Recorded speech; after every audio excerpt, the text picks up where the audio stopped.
सुप्रभात बच्चों। सभी बच्चों को प्रतिया विश का सुप्रभात। सुप्रभात मतलब सुबह अच्छी, प्रभात मतलब सुबह अच्छी सुबह हो गई है। चलिए अब हम लोग क्या पढ़ रहे थे, सुभाषितानी के श्लोक पढ़ रहे थे। सुभाषितानी के श्लोक कल हमने आपको 2 छोड़ दिए थे और हमने आपसे एक विनती करी है कि रोज का वीडियो रोज देखना। एक भी वीडियो अगर आपने मिस कर दिया तो आपको फिर लेसन समझ में नहीं आएगा, क्योंकि हम कंटिन्यू चलेंगे इस तरह से। अगर आप एक मिस कर दोगे तो नहीं देख पाओगे इस तरह से। अभी हमने कल 3 श्लोक आपको परसों 3 समझाए थे, कल 3 समझाए थे, आज 2 समझाए थे, लेकिन आज उन तीनों का हम आपको वापस रिवीट कर रहे हैं। अनुवाद श्लोक का आपको स्वयं लिखना है, क्वेश्चन आंसर का पीरियड में थी इसलिए हम बार बार समझा रहे हैं। आप लोग लिखोगे, अगर नहीं आता तो आप फोन करके बोलो, हम बता देंगे, वापस समझा देंगे, लेकिन लिखवाएंगे नहीं, आपको स्वयं लिखना है, बार बार समझा रहे हैं। चलिए अब कल हमने पढ़ाया था अष्टादशे पुराणेषु व्यासस् वचनं द्वे परोपकाराय पुण्याय पापाय पर्ण्यः। अष्टा मतलब 8, दशा मतलब 10, 18, 10 और 8 18 हो गए। 18 पुराणों में लिखा है और व्यास जी के 2 वचन है। व्यास जी के तो वेद व्यास जी है जिन्होंने महाभारत लिखी है, उनके 2 वचन है। परोपकारः पुण्याय पापाय पर्ण्यः। परोपकार मतलब दूसरे की सहायता करना सबसे बड़ा पुण्य है, सबसे बड़ा धर्म है। और परपीड़नम पापाय, परपीड़नम मतलब दूसरों को पीड़ा पहुंचाना, दुख देना, दूसरों को अपने द्वारा किसी की हानि हो, अपने द्वारा कहे गए वचन से किसी को दुख हो, ये सबसे बड़ा पाप है। इसलिए हमेशा ध्यान रखो कि आप अगर कुछ धर्म नहीं कर सकते, लेकिन एक बात कर लो, कोई भी मुख से शब्द ऐसा नहीं बोलो शब्द जिससे किसी को दुख हो जाए, हमारे द्वारा किसी को पीड़ा पहुंचाई जाए।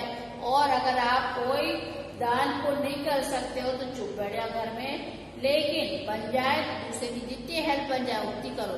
बुराई नहीं करना, किसी की कुछ भी नहीं करना, जितना बने पुण्य करो। ऐसा पुण्य करो जिससे दूसरों को हमारे द्वारा सुख मिले। अपन कुछ नहीं पुण्य तो अच्छे वचन बोलोगे तो सामने वाला व्यक्ति खुश होगा, तो उसमें ही पुण्य है। सामने वाले व्यक्ति आज दुखी नहीं हमारे द्वारा, अगर कोई कटु शब्द बोलोगे आप तो उससे दुख हो जाएगा। तो 18 पुराणों में अब व्यास जी के 2 वचन है, सिंपल सा है कि क्या है पुण्याय, क्या है पुण्याय, पुण्य क्या है परोपकाराय, पुण्य धर्म करना सबसे बड़ा परोपकार है।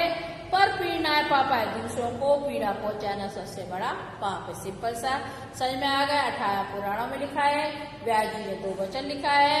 परोपकार करना सबसे बड़ा पुण्य है और दूसरों को पीड़ा पहुंचाना सबसे बड़ा पाप है। पुण्य और पाप के बारे में बता गया इस श्लोक में। नेक्स्ट है अनाहुता प्रविशति आपृष्टो बहुभाषते विश्वस्ते विश्वसिति मूढ़ चेता नर अधर्मः। अनाहुता मतलब बिना बुलाए, प्रविशति मतलब अंदर जाना, किसी के घर जाना, किसी के यहाँ जाना, बिना बुलाए किसी के घर नहीं जाना। और आपृष्टो बहुभाषते, बिना पूछे किसी बहुत सारी बातें किसी के यहाँ नहीं करना। कहीं भी खड़े होके कोई बातचीत कर रहा है तो अगर कोई बोले आप बोलो तब बोलना चाहिए, वरना चुप रहो। और अविश्वस्ते, और जिस पर अपन को विश्वास नहीं है और विश्वास पात्र के सामने अपन को कुछ बोलना चाहिए। जो अविश्वासी लोग हैं उसके सामने हमें बहुत सी बातें नहीं करना चाहिए।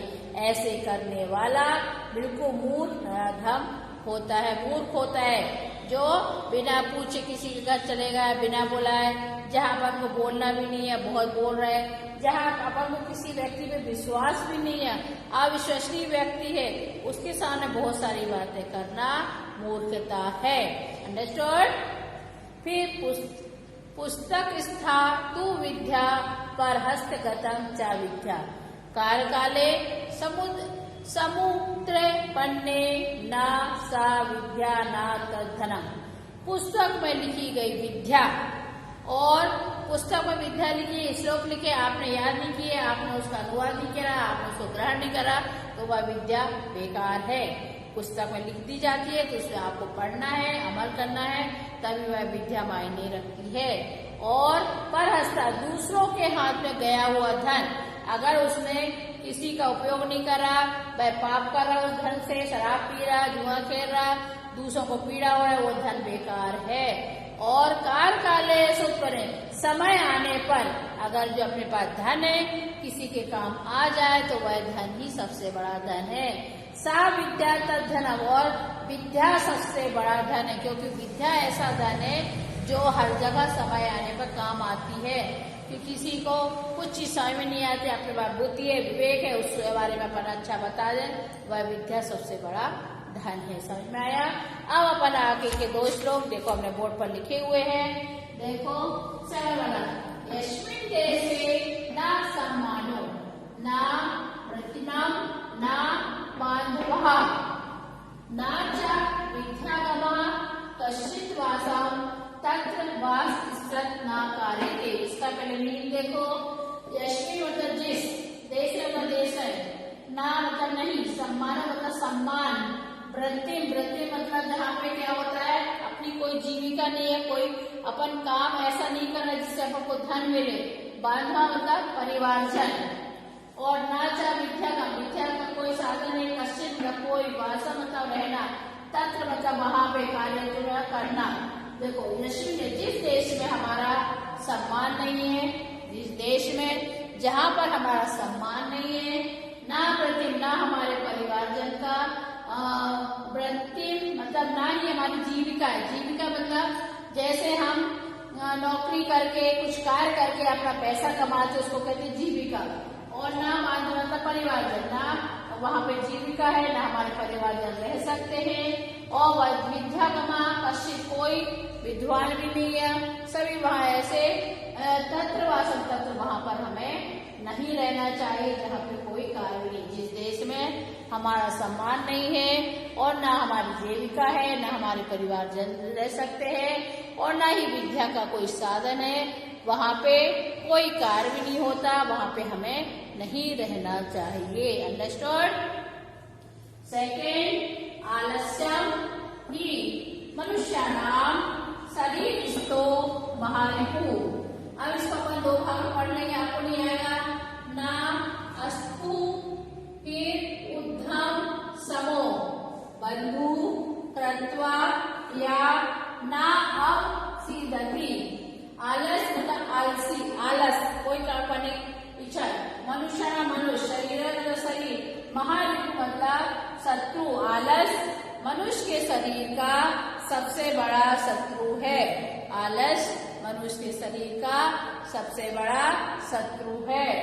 फिर ना अस्तु उद्धम समूह, और ना ही फिर परिश्रम के समान, और यहाँ पे आया उद्धम समूह मतलब परिश्रम के समान, बंधु मतलब परिवार, भाई बंधु, कर्तव्य करके या मतलब ना सीधती, और ना हम परिश्रम करके अपने बंधुओं को कुछ दे पाएंगे। मन आलस मनुष्य का सबसे बड़ा शत्रु है। और परिश्रम के समान, परिश्रम के समान हम परिश्रम करके किसी बंधु अपने परिवारजन का कर्तव्य करके परिवारजन का भरण पोषण भी नहीं कर सकते, वहाँ पे ना और सीता भाई कोई काम का, वह मनुष्य कोई काम का नहीं है। इसलिए सबसे बड़ा शत्रु हमारे शरीर का कौन है? आलस। आलस कभी भी नहीं करना, जो काम हमें करना है। आज इसने श्लोक के अर्थ समझाए, फटाफट उसके अर्थ का वापस बैठ के पुनः उसका पढ़ाई करो, समझो और तुरंत कॉपी में लिखो, तो आपको हमेशा याद रहेगा। अगर अरे इसलिए तो करवा दिया, आप कल लिख लेंगे, परसों लिख लेंगे, ऐसे में वह चीज आप भूल भी जाओगे, रिविजन भी नहीं होगा और आलसी के पास कभी भी विद्या नहीं आएगी। अंडरस्टूड? चलिए अपन ने जो पूरे 8 श्लोक सुबह से तानी के पढ़ लिए। 3 वीडियो में हमने आपको इस श्लोक के पूरे अर्थ समझा दिए। अब क्वेश्चन आंसर का PDF भेज देंगे, इसका अनुवाद आपको स्वयं लिखना है। हमने पूरा बार समझाया है।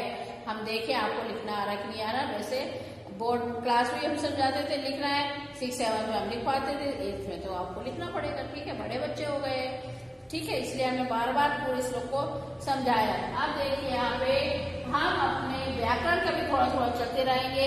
यहाँ पे तीता अंति लट लकार मतलब प्रेजेंट, हमने समझाया था लट लकार मतलब वर्तमान काल प्रेजेंट टेंस, प्रेजेंट मतलब अभी जो हो रहा है। लकार में लट लकार में पहले तो वचन 3 होते हैं, सभी लकार में वचन 3 होते हैं, पुरुष भी 3 होते हैं, प्रथम पुरुष, मध्यम पुरुष, उत्तम पुरुष। ती एक, तहा मतलब 2, अंति मतलब बहुत से। प्रथम पुरुष में जब आ जाएगा ती तहा अंति, फार्मूला है ती तहा अंति, मध्यम पुरुष है सी था था। फिर उत्तम पुरुष का आमी आवा आम, ये फार्मूला याद होना चाहिए। लट लकार मतलब प्रेजेंट टेंस वर्तमान काल, हमेशा याद रखना। लट लकार मतलब प्रेजेंट टेंस वर्तमान काल, इसका फार्मूला है ती तहा अंति, प्रथम पुरुष, मध्यम पुरुष, सी था था, उत्तम पुरुष, आमी आवा आमा। आमी इसमें आ का उच्चारण, आ की मात्रा जिससे आ का उच्चारण कर रहा है, आ लिखा नहीं गया है, हमने इसलिए नहीं लिखा, आप लोग आ लिखोगे। फिर हमने लिखा पढ़ती पढ़ता पठनती, पढ़सी पढ़ल पढ़ल पठामी, फिर आ की मात्रा नहीं लगाओगे, आप आ लिख दोगे, इसलिए इससे ऐसा सिखाया है पठामी पठावा पढ़ावा। इस तरह से आप पूरे श्लोक के अर्थ लिखना।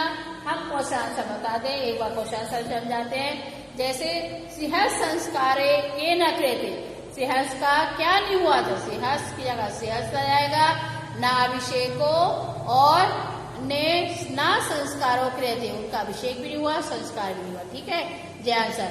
स्वदेशे का पूजते, स्वदेश में अपने देश में कौन पूजा आता है, स्वदेशे राजा पूज्यते या नपा पूज्यते, विद्वान पुत्र पूजते, विद्वान सर्वत्र पूजते। इसमें क्वेश्चन श्लोक में सब आंसर मिल रहे हैं। पुण्याय का अस्ति परोपकाराय, पुण्याय अस्ति परोपकार सबसे बड़ा पुण्य है। मनुष्याणाम महारिपु का, मनुष्य का सबसे बड़ा शत्रु क्या है, आलस्य। इस तरह से आपको करना है।